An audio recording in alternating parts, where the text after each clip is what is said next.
आज हम लोग पढ़ेंगे दैट इज मतलब तुमको क्लास 11वां का जो रसायन है उसका जो कि दूसरा वॉल्यूम का पहला चैप्टर है जिसका नाम है अपचयन प्रतिक्रिया। अपचयन और उपचयन, अपचयन जोड़ उपचयन, अपोपचयन। तो अपचयन हो गया दैट इज उसको कहते हैं अवकरण भी कहते हैं जिसको इंग्लिश में रिडक्शन, और उपचयन मतलब हो गया ऑक्सीकरण जिसको ऑक्सीडेशन इंग्लिश में कहते हैं। तो ये ऑक्सीकरण अवकरण ये सब प्रतिक्रिया अपचयन उपचयन का नाम हो गया। अपचयन मतलब हो गया अवकरण और उपचयन का मतलब ऑक्सीकरण, ये दूसरा नाम ये भी है। दोनों का मिक्स होकर ये प्रतिक्रिया नाम चैप्टर का नाम बना है अपचयोपचयन प्रतिक्रिया, रिडॉक्स रिएक्शन इसको इंग्लिश में कहते हैं रिडॉक्स रिएक्शन। और ये प्रतिक्रिया तुमको ऑक्सीकरण अवकरण सब क्लास 10 में भी पढ़ा होगा, नाम सुना ही होगा, और परिभाषा वगैरह भी पढ़ा होगा। आज उसको पहले फिर से दोहराएंगे और उसमें कुछ और जानकारी ऐड करेंगे। और इसके बाद जो है तुमको ऑक्सीकरण अवकरण प्रतिक्रिया को समझने के लिए हम लोग एक नया चीज पढ़ेंगे जो कि क्लास 11वां में होगा, दैट इज ऑक्सीकरण संख्या। इस लेक्चर में हम लोग पढ़ेंगे उसको कैसे ज्ञात किया जाता है, तो इन सबों के बारे में इस लेक्चर में हम लोग पढ़ेंगे। तो पहले तो हम लोग पढ़ेंगे जो कि ऑक्सीकरण, जिसका दूसरा नाम है उपचयन। ऑक्सीकरण या उपचयन, उपचयन इसका हो गया ऑक्सीडेशन, ऑक्सीडेशन प्रतिक्रिया रिएक्शन। किसको कहते हैं ऑक्सीकरण प्रतिक्रिया, किसे कहते हैं? तो ऑक्सीकरण प्रतिक्रिया होगा वह प्रतिक्रिया जिसमें कि तुमको ऑक्सीजन किसी चीज में जुट जाए जा करके, या विद्युत ऋणात्मक तत्व का संयोग हो, उसे हम लोग ऑक्सीकरण कहेंगे। दूसरा कह सकते हैं कि जब विद्युत धनात्मक तत्व या हाइड्रोजन उससे अलग हो रहा हो तो वह भी ऑक्सीकरण होगा। या इलेक्ट्रॉन के दृष्टिकोण से कहते हैं इलेक्ट्रॉन जब किसी चीज से निकलना, इलेक्ट्रॉन का त्याग करना, यह भी ऑक्सीकरण होता है। तो ऑक्सीकरण के तीन, जैसे अभी हमने तीन तरह परिभाषा किया तो उसको मैं लिख देता हूं। वह प्रतिक्रिया जिसमें पहला नंबर ऑक्सीजन या विद्युत ऋणात्मक तत्व का संयोग, ऑक्सीजन या विद्युत ऋणात्मक तत्व का संयोग। दूसरा नंबर हाइड्रोजन या विद्युत धनात्मक तत्व का, हाइड्रोजन या विद्युत धनात्मक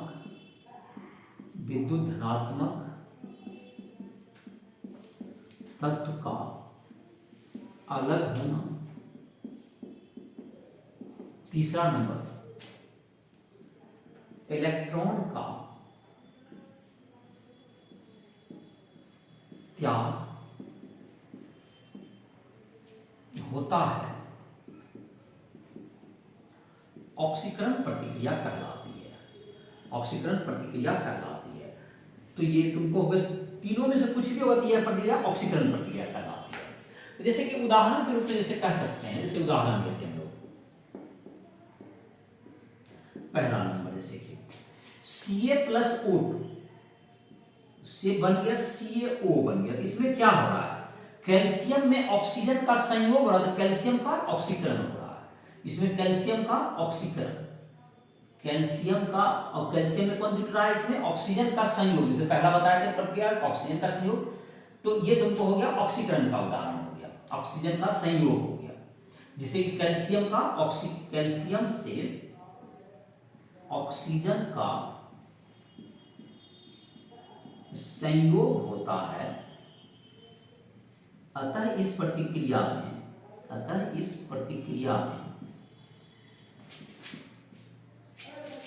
कैल्शियम का ऑक्सीकरण होता है, ऑक्सीकरण होता है। दूसरा नंबर, अब जैसे कि दूसरा नंबर यह हो सकता है किसी चीज में विद्युत ऋणात्मक तत्व का भी जोड़ सकते हैं। जैसे कि तुमको H2+Cl2, H2+Cl2 में क्या हो गया? HCl बन गया। तो हाइड्रोजन में विद्युत ऋणात्मक तत्व का संयोग है, हाइड्रोजन में विद्युत ऋणात्मक तत्व Cl का संयोग होता है अतः हाइड्रोजन का ऑक्सीकरण होता है, हाइड्रोजन का ऑक्सीकरण होता है। इसमें विद्युतात्मक तत्व जितना, जैसे ऑक्सीजन जितना या विद्युतात्मक तत्व जितना, यह क्या हो गया तुमको इसका, तो ये हो गया तुम्हारा। दूसरा है तुमको और भी उदाहरण दिए जा सकते हैं इसके, जैसे तीसरा नंबर उदाहरण कर सकते हैं, जैसे हाइड्रोजन या तुमको विद्युत धनात्मक तत्व का अगर उससे अलग हो रहा हो, जैसे तीसरा उदाहरण ले सकते हैं। और उदाहरण के द्वारा इसको देखते हैं, ऑक्सीजन प्रतिक्रिया। अब हम लोग लेते हैं जैसे कि ऑक्सीजन का संयोग एक बता दिए, एक विद्युत धनात्मक तत्व का संयोग बता दिए, और एक अब देख लेते हैं कि तुमको हाइड्रोजन या विद्युत धनात्मक तत्व क्या हो जाए, किसी चीज से बाहर निकल जाए, तो वह क्या हो जाएगा तुमको, वह भी ऑक्सीकरण प्रतिक्रिया कहलाएगी।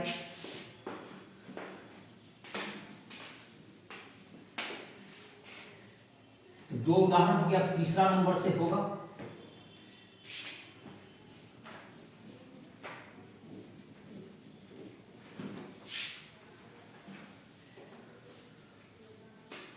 तीसरा नंबर H2O को अगर इससे बनता है H2 प्लस O2। देखो इससे क्या हो रहा है, ऑक्सीजन से हाइड्रोजन का अलग हो रहा है, तब ये क्या बन गया ऑक्सीजन से, इसका मतलब ऑक्सीजन का अब ऑक्सीकरण हो गया। इस प्रतिक्रिया में ऑक्सीजन से O से H अलग हो रहा है, अलग हो रहा है, इसलिए ऑक्सीजन का ऑक्सीकरण हो रहा है, ऑक्सीकरण हो रहा है। इसलिए H2O में H हट गया, इसलिए H का अलग होना दैट इज ऑक्सीकरण हो गया। जैसे NaCl है, अगर इसको विद्युत अपघटन करें, विद्युत अपघटन करने पर Na अलग हो जाएगा और Cl2 अलग हो जाता है। तो ये जो तुमको हो गया, तो Cl, तो इससे क्या हो गया Na, इसमें Cl से क्या कौन हट गया, Cl से Na विद्युत धनात्मक तत्व, Cl से विद्युत धनात्मक तत्व Na अलग होता है, Na अलग होता है, अतः Cl का ऑक्सीकरण होता है, अतः Cl का ऑक्सीकरण होता है। ये बचा था। अब इलेक्ट्रॉन का एक पांचवा देते हैं, इलेक्ट्रॉन का त्याग करना। जैसे Na से बना, Na से अगर बन गया, Na से Na प्लस प्लस इलेक्ट्रॉन दे दिया, इलेक्ट्रॉन माइनस, तो ये Na प्लस बन गया, इलेक्ट्रॉन का इसने त्याग किया, सोडियम ने क्या किया, इलेक्ट्रॉन का त्याग किया, तो इलेक्ट्रॉन, तो सोडियम का यहां पर क्या हुआ, ऑक्सीकरण हो गया, सोडियम का ऑक्सीकरण, सोडियम का ऑक्सीकरण, यहां पे इलेक्ट्रॉन का त्याग, इलेक्ट्रॉन का त्याग किया, इसलिए ये इसका ऑक्सीकरण हो गया। तो ये सारे जो उदाहरण हो गए ये ऑक्सीकरण के हो गए। अब हम लोग देख लेते हैं अब अपचयन का, अपचयन या अवकरण जिसको कहते हैं हम लोग, तो ये सब ऑक्सीकरण प्रतिक्रिया हो गई। अब कुछ देख लेते हैं लोग अपचयन का। अपचयन होगा जैसे इसमें ठीक इसका उल्टा, जिसमें कि वह प्रक्रिया जिसमें कि क्या हो, विद्युत ऋणात्मक तत्व या ऑक्सीजन का क्या हो, ऑक्सीजन अलग होता हो, एक नंबर हो गया, हाइड्रोजन या धनात्मक तत्व का उससे संयोग होता हो, या इलेक्ट्रॉन ग्रहण करता हो। ये तीन तरह से क्या हो जाएगा, जो प्रतिक्रिया होगी वह कहलाएगी अपचयन या अवकरण, जिसको रिडक्शन भी इंग्लिश में कहते हैं। यह तीनों उल्टा हो गया, जस्ट यह उसका उल्टा होगा।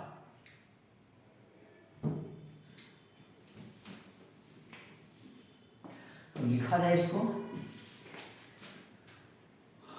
अपचयन या अवकरण या अपचयन, रिडक्शन करते हैं इंग्लिश में,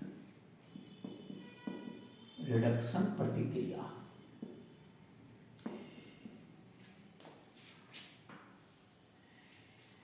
वह प्रतिक्रिया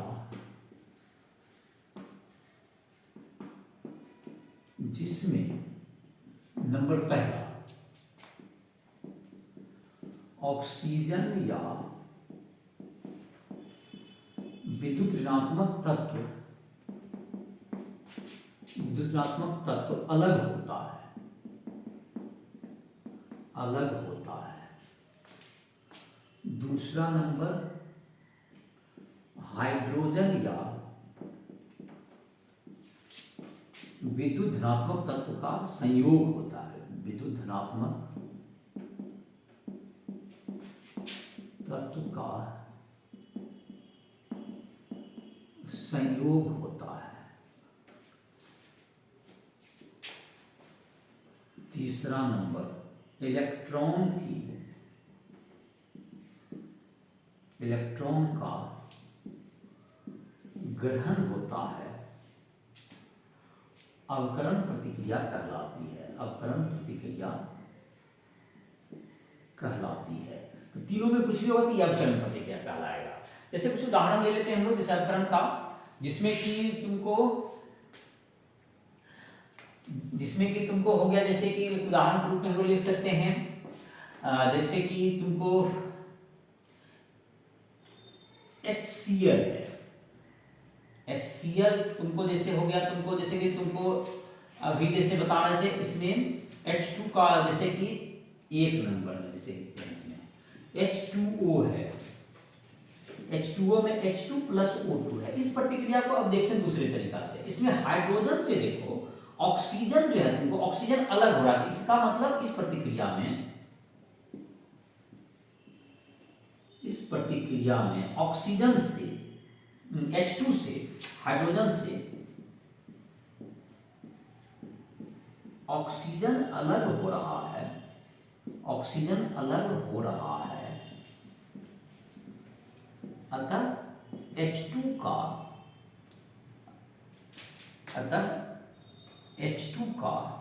अवकरण होता है, H2 का अवकरण होता है।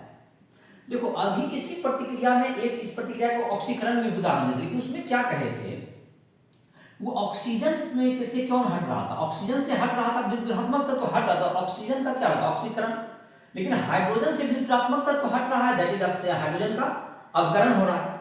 तो ये प्रतिक्रिया में, तो कोई भी रासायनिक प्रतिक्रिया जब हम लोग लेंगे तो एक का ऑक्सीकरण दूसरा का अवकरण होता है, जिसको हम रेडॉक्स प्रतिक्रिया कहते हैं। बल्कि अब जैसे उस समय हम लोग सिर्फ ऑक्सीकरण को देख रहे थे, अब हम अवकरण को इसी में देख रहे हैं।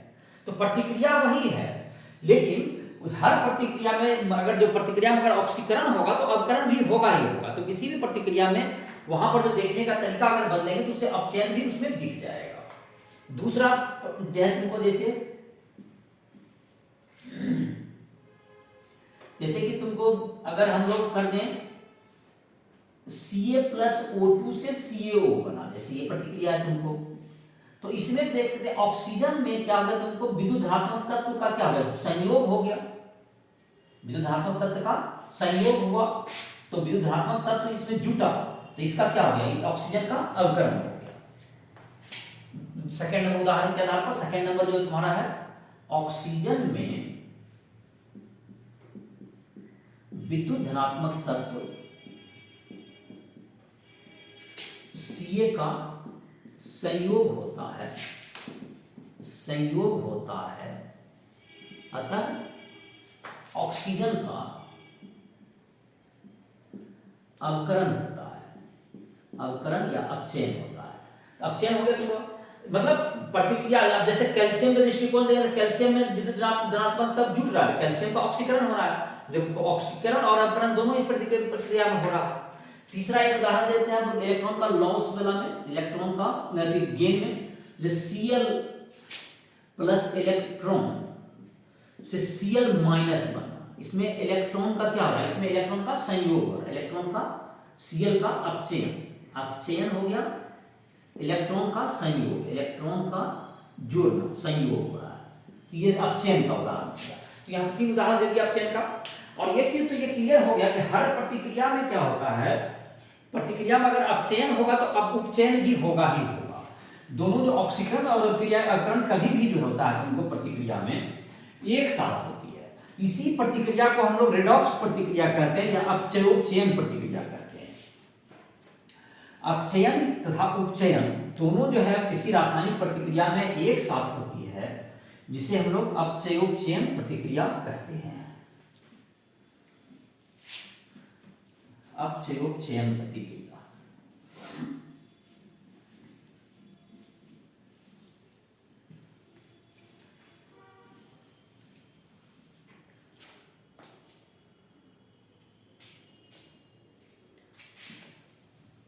अपचयोपचयन प्रतिक्रिया।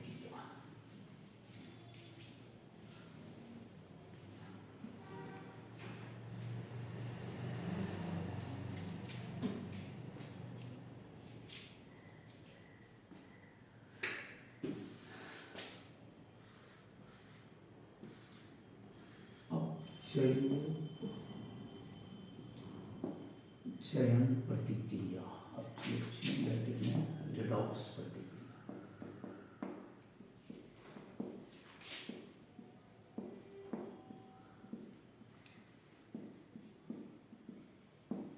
वह प्रतिक्रिया जिसमें ऑक्सीकरण एवं अवकरण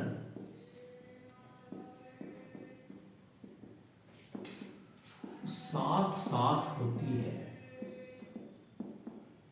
साथ साथ होती है, अपचयोपचयन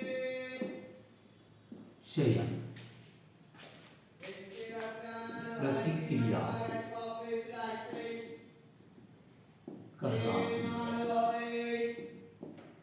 अपचयोपचयन प्रतिक्रिया कहलाती है। इसमें भी दोनों एक साथ होगा उसे हम लोग अपचयोपचयन प्रतिक्रिया कहते हैं। तो जैसे दोनों हो गया तुमको, जैसे जिसमें साथ साथ होगा, जैसे तुमको हो सकता है रेडॉक्स प्रतिक्रिया, जैसे कोई भी अभी प्रतिक्रिया था उसमें हम लोग कोई भी उदाहरण लेंगे जो अभी रेडॉक्स प्रतिक्रिया है, और तो उसको हम लोग कहेंगे जैसे कि तुमको H2O है, जैसे कि H2O से इसी को ले हम लोग अभी देखे दोनों, इसमें क्या हो रहा था तुम्हारा H2 + O2, तो इसमें क्या हो रहा है तुमको इसमें H2 का जो है तुमको क्या हो रहा है, अवकरण हो रहा है, और O2 का ऑक्सीकरण हो रहा है। O2 का क्या हो रहा है तुम्हारा ऑक्सीकरण हो रहा है। O2 से H2 इसका हटना अभी तक बताए थे। इस प्रतिक्रिया में H2 का H का हाइड्रोजन से कौन निकल रहा है, ऑक्सीजन हट रहा है। H2 का क्या होगा तुम्हारा अवकरण, विद्युतात्मक तत्व का हटना, तथा O का ऑक्सीजन का ऑक्सीकरण होता है, ऑक्सीजन का ऑक्सीकरण होता है। इसमें दोनों है, अतः यह रेडॉक्स प्रतिक्रिया है, रेडॉक्स प्रतिक्रिया है। तो ये रेडॉक्स प्रतिक्रिया का उदाहरण हो गया इस तरह से। जैसे कोई भी और भी प्रतिक्रिया हम लिख सकते हैं, जैसे कि Ca+O2 से CaO लिखे, तो कोई भी प्रतिक्रिया जिसमें दोनों होगा तो वह कोई भी सब प्रतिक्रिया जिसमें ऑक्सीकरण होगा तो अवकरण भी होगा, अवकरण होगा तो ऑक्सीकरण होगा, ही तय है। लेकिन कुछ प्रतिक्रिया ऐसे भी होती हैं जो कि नॉन रेडॉक्स होता है, जिसमें कि ऑक्सीकरण और अवकरण नहीं हो सकता। जब एक चीज क्लियर है कि अगर ऑक्सीकरण होगा तो अवकरण होगा ही होगा। कुछ प्रतिक्रियाएं ऐसी होती है जिसमें कि ऑक्सीकरण और अवकरण नहीं होता है, उसे हम लोग नॉन रेडॉक्स रिएक्शन लिख देते हैं। कुछ प्रतिक्रियाएं जिसमें ऑक्सीकरण एवं अवकरण नहीं होता है,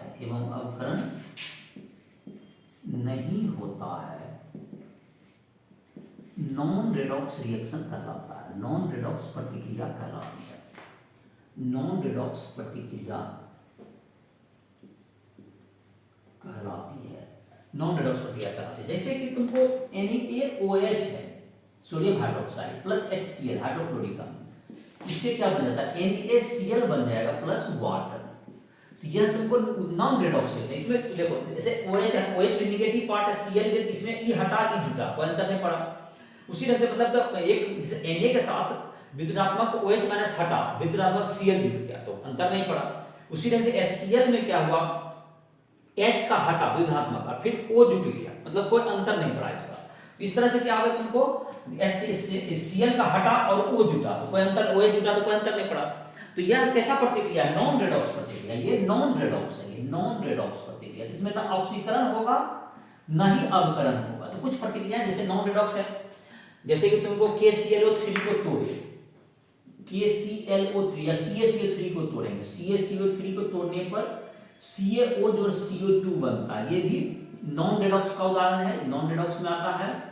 जैसे KClO3 ये तो खैर हाँ ठीक है, CaCO3 को तोड़ेंगे, CaO जो CO2, ये नॉन रेडॉक्स हो गया, ये नॉन रेडॉक्स का उदाहरण हो गया। तो दो उदाहरण दे दिए नॉन, और भी तुम जैसे जैसे चैप्टर में आगे बढ़ोगे बहुत सी प्रतिक्रियाएं से, लेकिन इसमें यही बात समझ में आया कि अगर ऑक्सीकरण होगा तो अवकरण भी होगा, अवकरण होगा तो ऑक्सीकरण भी होगा, तो दोनों साथ साथ होता है, याद नहीं तो दोनों में से कुछ नहीं होगा, तो नॉन रेडॉक्स रिएक्शन हो जाएगा। तो प्रतिक्रिया या तो रेडॉक्स होगा या तो नॉन रेडॉक्स होगा, और रेडॉक्स होगा तो मतलब जो एक ही प्रतिक्रिया में हमेशा दोनों साथ साथ होती है, ध्यान रहे कि दोनों प्रतिक्रिया साथ। अब देख लेते हैं उदाहरण, देख लेते हैं इस अध्याय का पहला है, तुमको दिया हुआ क्वेश्चन, देखो किताब में होगा तुम्हारा, क्या है क्वेश्चन, पहला H2S gas plus Cl2 gas से बना 2HCl gas plus S solid. तो इसमें क्या पहचानना है, निम्नलिखित प्रतिक्रिया में ऑक्सीकरण और अतिक्रिया प्रतिक्रिया में पहचानिए कि किसका ऑक्सीकरण हो रहा है और किसका अवकरण हो रहा है। तो देखते हैं इसमें, जिससे रिएक्शन लिखते हैं, एनसीईआरटी का उदाहरण नंबर जो अपोक्चेन प्रतिक्रिया तुम्हारा रेडॉक्स रिएक्शन, उसका पहला उदाहरण बता रहे हैं। उसमें पहचानना है किसका ऑक्सीकरण हो रहा है, किसका अवकरण होता है। अभी तक जो परिभाषा पढ़ा होगा तो उससे निष्कर्ष निकल जाएगा। एनसीईआरटी उदाहरण नंबर 1 हो गया रेडॉक्स का, तो रेडॉक्स प्रतिक्रिया जो अध्याय है उसमें 1 नंबर। तो उसमें पहला है तुमको प्रतिक्रिया क्या था, H2S gas plus Cl2 gas से बन गया HCl gas, 2HCl gas plus S solid sulphur. तो इसमें जहां तक देख लेते हैं H2S है तुमको, H2S प्लस Cl2 है ना, H2S प्लस Cl2। तो देखते हैं जहां पर कि तुमको बन गया H2S मतलब हाइड्रोजन सल्फाइड हुआ, और प्लस इसमें Cl2 से बन गया HCl प्लस S। यहां तक देखें S से क्या हो रहा है, S में क्या हो रहा है, S में जब विद्युत धात्मक हाइड्रोजन का S से हाइड्रोजन अलग हो रहा है, H2S से S बन गया, देखो S से H2 अलग हो रहा है, तो हाइड्रोजन का हटना क्या कहलाता है, हाइड्रोजन का हटना ये ऑक्सीकरण कहलाता है। ये क्या हो गया, S का क्या हो गया, इसमें ऑक्सीकरण हो गया, समझ आ गया। अब देखो यहां पर देखते हैं Cl2 को, देखते हैं Cl2 में इधर H जुट रहा है, HCl बन रहा है, Cl2 में H का संयोग हो रहा है, H का संयोग होना क्या कहलाता है, ये अवकरण, ये क्या कहलाया, अवकरण कहलाया। तो देखो S का क्या हुआ, S से H2 का हटना, दैट इज क्या हो गया, ये ऑक्सीकरण कहलाया। और Cl2 में क्या हो रहा है, H जुट रहा है, इसका ये क्या होगा, अवकरण होगा। ये समझ में आ गया होगा। अब दूसरा ऑक्सीकरण अवकरण दोनों होगा, जो भी साथ में बताया गए थे। अपचयन, हाँ ये अपचयन हुआ, क्या लिखेंगे, अवकरण या अपचयन एक ही बात होता है, अवकरण या अपचयन दोनों क्या होगा, अपचयन, उपचयन या ऑक्सीकरण। चलो दूसरा number 3Fe3O4 gas plus S plus S 4Al solid S 8Al Al लिखे, खाली बैलेंस छोड़ो, तुम Al बोलो मत करिए, हाँ सॉलिड मत छोड़ दो, सॉलिड बोलिएगा। Al2O3 Al2O3 प्लस Fe, खाली Fe Al2O3 plus Fe, Al2O3 plus Fe, हाँ Al2O3 प्लस Fe। इसमें देखो Fe जो है, Fe से क्या हो रहा है, Fe से इसमें बैलेंस से कोई जरूरी नहीं है, बैलेंस के बाद में देखेंगे। इसमें Fe3O4 में ऑक्सीजन हट रहा है, तो Fe का क्या होगा, अवकरण हो गया। Fe3O4 में ऑक्सीजन हटकर Fe बनता है। ऑक्सीजन का हटना क्या कहलाता है, ये अब ऑक्सीजन का हटना इसका अवकरण कहलाएगा। Fe का क्या होगा तुमको, अवकरण या अपचय कहलाएगा। तो Fe में से ऑक्सीजन हट गया, ऑक्सीजन का हटना क्या कहलाएगा, अपचय। अब जहां Al से ऑक्सीजन का संयोग होता है, Al से ऑक्सीजन का संयोग हो रहा है, तब Al2O3 बन रहा है, ये क्या होगा, ऑक्सीकरण हो गया। ऑक्सीकरण या उपचयन कहलाएगा, उपचयन। तो Al से क्या होगा, ऑक्सीजन जुटा तो इसका अपचयन माने ऑक्सीकरण हो गया, और Fe से ऑक्सीजन हटा इसलिए इसका अपकरण हो गया। और उदाहरण सर तीसरा लिए Na solid plus H2 gas, NaCl plus H2 gas, Na solid और Na खाली छोड़ो, सॉलिड लिक्विड छोड़ दो, Na plus H2 से बन गया NaH, बन गया। तो ये क्या होगा तुमको, Na से क्या कौन जुट गया इसमें, देखो Na से इसमें हाइड्रोजन जो है तुमको कम विद्युत धनात्मक, ये ऋणात्मक की तरह यहाँ H2 काम कर रहा है। H2 यहाँ पर किस रूप में काम कर रहा है, ध्यान रहे, ये जो प्रतिक्रिया थोड़ा सा कंफ्यूजिंग होगा। हाइड्रोजन यहाँ पर विद्युत ऋणात्मक का काम कर रहा है, सोडियम से विद्युत ऋणात्मक हाइड्रोजन जुट रहा है। सोडियम की तुलना में जो हाइड्रोजन है यहाँ पर विद्युत ऋणात्मक है। H2 जो है तुमको यहाँ पर H2 विद्युत ऋणात्मक का काम कर रहा है, H2 यहाँ पर विद्युत ऋणात्मक की तरह है, विद्युत ऋणात्मक। ध्यान रहे ये तुमको थोड़ा सा गलत होने की इसमें संभावना है, क्योंकि H2 का संयोग को हम लोग कहते हैं अवकरण कहते हैं, H2 का संयोग को, H2 का संयोग हो रहा है यहाँ पर, लेकिन ये फिर भी ऑक्सीकरण है, क्योंकि ये ऋणात्मक की तरह जुट रहा है। सोडियम से यानी से विद्युत ऋणात्मक, उसकी तुलना में विद्युत ऋणात्मक H का जुड़ना या ऑक्सीकरण हो गया। ये उल्टा देखो तुमको थोड़ा सा लगेगा, ऑक्सीकरण या उपचयन हो गया। तो इन सब इस तरह के जो कंफ्यूजन होते हैं, ये थोड़ा सा दिक्कत है इसमें। हाइड्रोजन का संयोग हम लोग लिखा रहे थे, अब ये क्या चीज में आ जाएगा तुमको, अब मैंने अवकरण में आता है, लेकिन यहाँ पर क्या विद्युत ऋणात्मक तरह व्यवहार हो रहा है, इसलिए ऑक्सीकरण में आएगा। और हाइड्रोजन से H से विद्युत धनात्मक Na का जुटना, Na का संयोग, धनात्मक का संयोग हो रहा है, तो H का क्या होगा तुमको, H का यहाँ पर अवकरण हो रहा है, H का अवकरण या अपचयन हो रहा है, ये तुम्हारा हो गया। तो ये जो तुम्हारा इस तरह का जो थोड़ा सा जो मैंने कहा कि ये जो कंफ्यूजन है, इसको हम लोग जब आगे पढ़ेंगे इस चैप्टर के अगले भाग में ऑक्सीकरण संख्या, तब इस तरह की जो दिक्कतें होती है, इसको हम इसका समाधान हम लोग कुछ और बेहतर रूप में कर पाएंगे। उसके लिए हमको ऑक्सीकरण संख्या वगैरह सीखना पड़ेगा, यहाँ पर थोड़ा सा इसमें दिक्कत है। और क्वेश्चन है इसमें, तो ये तुमको हो गया। दूसरा नंबर उदाहरण है, उसको भी देख लेते हैं। वह भी इलेक्ट्रॉन के आधार पर है, तो इलेक्ट्रॉन वाला भी पढ़ा ही चुके हैं। इलेक्ट्रॉन का जो तुमको त्याग करना दैट इज ऑक्सीकरण, और इलेक्ट्रॉन का ग्रहण करना वो क्या कहलाता है, अपचयन या अवकरण कहलाता है। और रेडॉक्स प्रतिक्रिया है तो तुमको दोनों साथ साथ चलेगी। तो क्या है पहला क्वेश्चन, निम्नलिखित अभिक्रिया के अपचयोग बजाय अभिक्रिया है औचित्य बताएं। हाँ, तो अगर इसमें बताना है इस प्रतिक्रिया में कि अपचयोग चयन या रेडॉक्स प्रतिक्रिया है या नहीं। रेडॉक्स प्रतिक्रिया तभी होगा जब इसमें ऑक्सीकरण अवकरण होगा। तो ये रेडॉक्स है या नहीं है, इसको बताना, निर्धारित करना है। तो क्या एक प्रतिक्रिया है, एनसीईआरटी उदाहरण दूसरा रेडॉक्स प्रतिक्रिया का। हाँ बोलो, Na plus H2 से बना NaH। तो अभी इस प्रतिक्रिया के बारे में बता ही, तो Na प्लस H माइनस।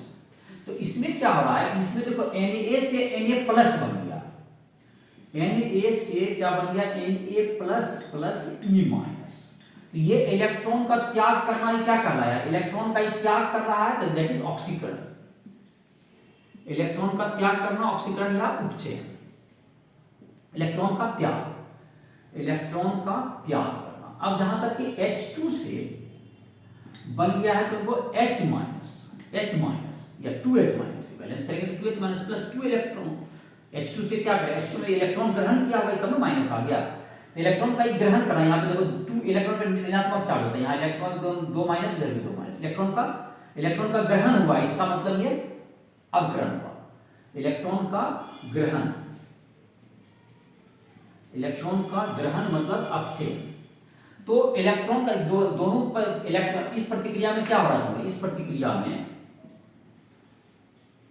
इस प्रतिक्रिया में ऑक्सीकरण एवं अवकरण दोनों साथ साथ हो रहा है, ऑक्सीकरण एवं अवकरण साथ साथ हो रहा है। अतः यह रेडॉक्स प्रतिक्रिया है, अतः यह रेडॉक्स प्रतिक्रिया है, ये रेडॉक्स प्रतिक्रिया है। क्योंकि इसमें इलेक्ट्रॉन के आधार पर हमने विश्लेषण कर दिया इसका, कहने से क्या होगा, इलेक्ट्रॉन तुमको लूज हो रहा है, जैसे त्याग हो रहा है तो ऑक्सीकरण है, और तुमको Cl में H में हाइड्रोजन में ग्रहण हो रहा है तो ये अवकरण है। इसके आधार पर जैसे अभी बता रहे थे उसमें, तो ये और इसमें खत्म हो गया कारण। तो अब है तुमको ऑक्सीकरण संख्या के बारे में सीखना है। तो ऑक्सीकरण संख्या जो होती है, तो ऑक्सीकरण संख्या तुमको होगी जो कि तुमको इसमें बताता है कि किस प्रकार ऑक्सीकरण अवकरण को जैसे पहचानने में तुमको कुछ प्रतिक्रिया में दिक्कत होती है, तो उसके लिए हम लोग जो मेथड का सहारा लेते हैं उसको हम लोग कहते हैं ऑक्सीकरण संख्या। तो अगले लेक्चर में हम लोग ऑक्सीकरण संख्या के बारे में पढ़ेंगे। इस लेक्चर में हम लोग यहाँ तक ही पढ़ते हैं, इसी का लेक्चर को समाप्त करते हैं।